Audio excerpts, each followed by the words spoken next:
Teachers wear so many hats just on a day-to-day basis. You are a mother, you are a father, you are a therapist. And we're, parent liaisons, and we're community liaisons. We also counsel students sometimes and get them ready for their lives. You were everything.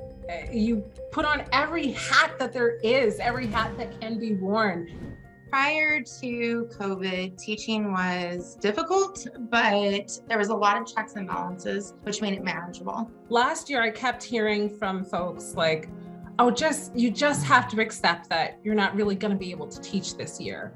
I'm like, why do I have to accept that? I felt as though everyone in a position of authority over teachers would offer some sort of synthetic ear. They would pretend as if they were hearing us, but what was offered to us was sort of like, oh, here's a hotline number that you can call if you need extra time to talk to someone, or here's an extra therapy session or something like that. It wasn't what we were asking for. There was a lot of concern about, just the access gap. And so we taught kids who were foster kids. We taught, way below the poverty line. We had kiddos that were homeless. So how were we going to make sure that they had the access that they needed to even get the education that we were offering? And when we came back, it was a complete downfall of education, I think. So if school is supposed to prepare kids to go out into the world, and what kind of world are we currently living in?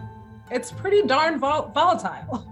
Why aren't we giving them tools to better navigate that, right? And so mental wellness can't be an add-on. It has to be the foundation, because that is more important. The child, the student, the person as a whole, and not just what are they going to remember? Like, what can I cram into their brain this year, and what are they going to be able to spit out on a Scantron for me? And I think we saw the cracks, and COVID just kind of opened them up. And instead of the districts seeing it and trying to patch them up, they just kept digging at them, and they kept getting bigger, and they kept getting bigger. And now here we are with highly educated teachers leaving education and like a mass exodus.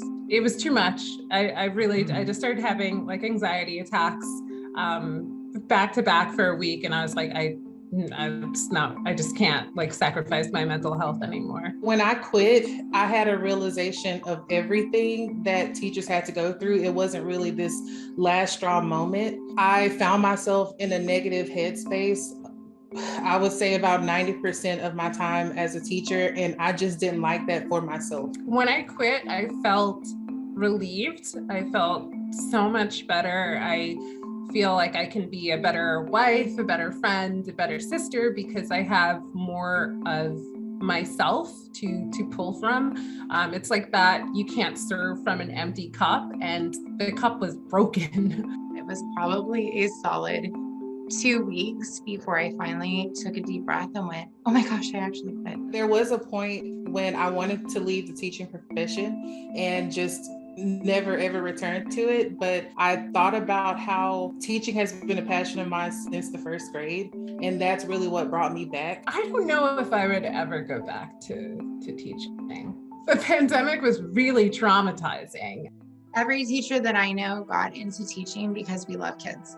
And we want to see the next generation of humans become phenomenal humans, and having the unique ability to be a part of that development and a part of who they become. And the unfortunate reality is that we've been pigeonholed into this position where we're not teachers anymore. We can't just teach our kids and hope for the best. I don't know how we completely start from scratch, but I think it needs to be, it's not just on educators, and it's certainly not just on the people with the power. I think it needs to be a societal change, a community change, and really just revamping and rebuilding together.